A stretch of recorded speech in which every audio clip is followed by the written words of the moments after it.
China is now facing 245% tariffs from the United States. Right, and that, according to a fact sheet that the White House released yesterday, which states that the number is a result of China's retaliatory actions. So notably, the 245% number is not all-encompassing, and the fact sheet itself also clarifies that these are not new tariffs. Instead, they're just saying that in addition to the 145% general tariff on most Chinese goods, there's another 7.5 to 100% increase on specific items that have been around for a while. With, for example, the fact sheet breaking it down saying, quote, "This includes a 125% reciprocal tariff, a 20% tariff to address the fentanyl crisis, and Section 301 tariffs on specific goods between 7.5 and 100%. So it's not exactly new per se, but the fact sheet did point to new actions that the president has taken in the ongoing trade war. With notably, for example, him signing executive orders yesterday that launched an investigation into the national security risks posed by U.S. reliance on imported processed critical minerals and their derivative products. That meant to examine which parts of the U.S. supply chain are vulnerable to foreign market disruptions, give recommendations on how to bolster domestic production, and if any new tariffs need to be levied, they would fall into the reciprocal tariff rate. And the big thing that the administration is especially worried about is rare earth elements, with the fact sheet even pointing out processed critical minerals and their derivative products are key building blocks of our defense industrial base and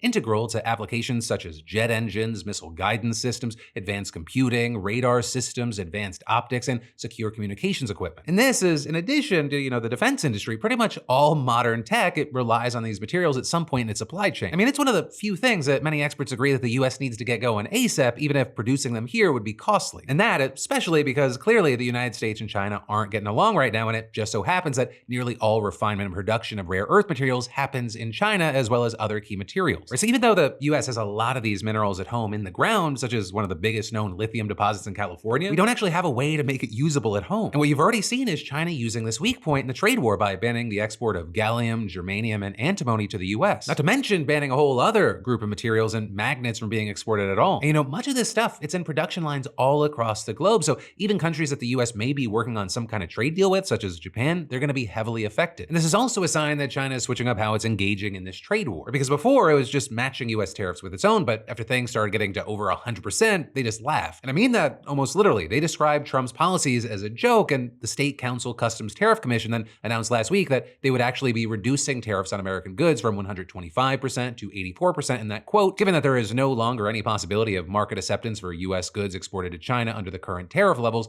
If the US side subsequently continues to impose tariffs on Chinese goods exported to the US, the Chinese side will pay no attention to it. Or in layman's terms, the tariffs are already so high that adding more isn't going to do anything. At the current level, Chinese people already aren't buying US goods. And so if tariffs aren't the answer to fight back, the question becomes what is, and there we saw them banning exports, and other parts of China have followed that lead. With, for example, the Hong Kong Post announcing it was suspending mail services to the US. And notably, lots of companies use post services like that to send their goods to the United States, especially those that rely on the de minimis exemption. Right, that rule that if a shipment is less than $800, it could essentially bypass tariffs. But starting May 2nd, that's going away. Right, and all of these policy changes have also given Chinese President Xi Jinping leverage in positioning China as a new leader in free trade. Right, I mean, over the past few days, he's been visiting Vietnam and Malaysia, and during his visit, he signed some agreements with Vietnam that would strengthen their supply chains and open up Chinese markets to Vietnamese agricultural exports. And the deal between these two countries is kind of big. Like, as of late, they've been friendly, but that was not always the case, and the two even had a short war back in 1979 that caused issues between the two for decades. And so with these agreements, we saw Xi saying in a statement, as beneficiaries of economic globalization, both China and Vietnam should strengthen strategic resolve, jointly oppose unilateral bullying acts, uphold the global free trade system, and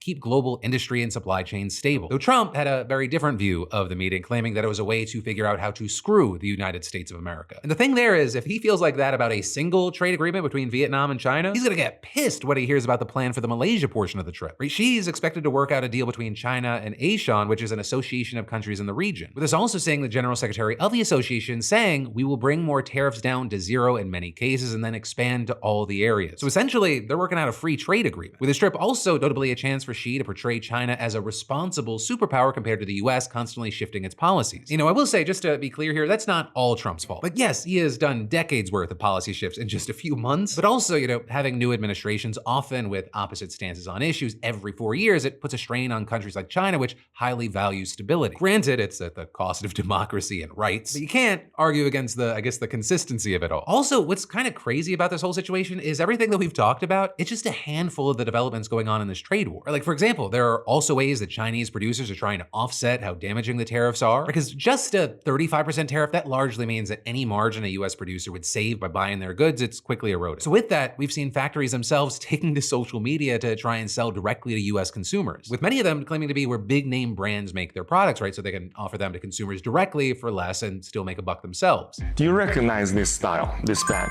Of course you do. For the past more than 30 years, we have been the OEM factory for most of the luxury brands around the world. Gucci, Prada, Coach, Louis Vuitton, you name it. We will always be the best OEM factory for luxury brands. Why don't you just contact us and buy from us? You won't believe the prices we give you. With even household items being sold like this now, such as laundry pods. So to be clear here, I'm not saying that every single one of these videos is real and that is where the item is actually manufactured for every single brand that's being mentioned. But even that, I mean, that's just with talking about China. Elsewhere around the world, other countries are also making their own moves to target the US, with possibly one of the most impactful being the EU's plan to tariff things other than physical goods. Right, the reality is in that the grand scheme of things, the US doesn't actually produce a lot of physical items outside of high-tech things. And instead, much of the economy, it revolves around services and software, such as things like Microsoft Windows and other various cloud services that Google offers, all of which the EU is exploring how to tariff. And that specifically could dramatically affect one of the few areas that the US has a massive trade surplus, especially if other countries follow suit. But we'll have to wait to see what happens there, because the EU and US are supposed to discuss tariffs pretty soon here, although European officials aren't hopeful. But hey, this is constantly evolving, or better put, the ground is constantly shifting, so we have no idea how things are ultimately going to play out, though if things stay on this trend, it does seem like many things are going to be more expensive pretty soon, and experts are increasingly predicting that we're heading towards a recession.